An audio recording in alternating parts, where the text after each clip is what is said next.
I'm really curious about because I've heard you talk about it some in other interviews and some today already. You talk about like the seventh generation, and I want to hear from both of you because I sort of want to know um, like what you think your role sort of is, or your what you think like your generation has to do, and maybe if that's different from your generation, and then what my generation's role is, or what I should be thinking about. That's a good question.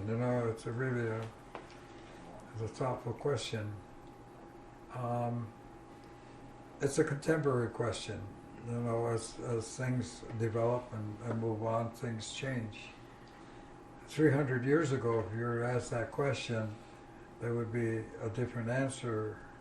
But fundamentally, it's to continue the life of human beings. And when they talk seven generations, and that's to give direction to leadership. And the peacemaker said that to our leaders. He said, more or less, he said, when you sit and you counsel for the welfare of the people, think not of yourself, nor of your family, nor even your generation. Make your decision on behalf of that seventh generation. And that, he's talking the 80-year generation, not the shortcut that you have. You shortcut everything. So the human life, 80, 100 years, seven times. Seven times. Think about that person. That's who you're working for. That's a long-term perspective. And if you do that, if you take care of themselves, then you yourself going to have peace. It's just fundamental. It means behave yourself. Think about what's coming. Don't be wasting their life. Like today, what people are doing right now, you're denying life to the next generation.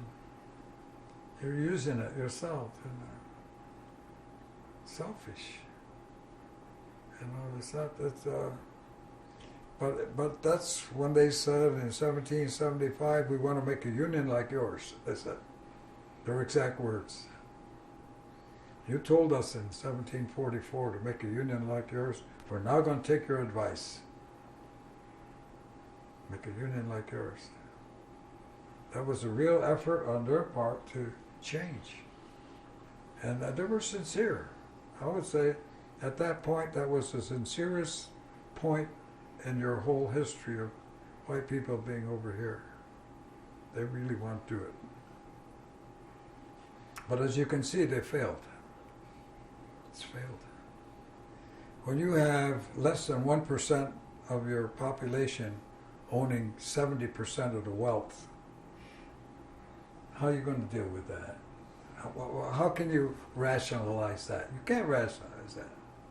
It's a failure. From what those men said at that time, we want to make a union like yours. We want to build a fire here. We're going to plant a tree of peace. They used those words. They said, you're wise, you're formidable, we know you, we're going to take your advice. This is the last chance. This is the last shot. I'm going to make it, and I'm going to offer my services, whatever it can do. Maybe they'll take it, maybe they won't, but whatever it is, this is all hands on deck for everybody. All hands on deck right now. I don't care whether you're from Africa or Asia or United States or you have to understand that nature has no compassion whatsoever. It's just there. And you better deal with it or suffer the consequence.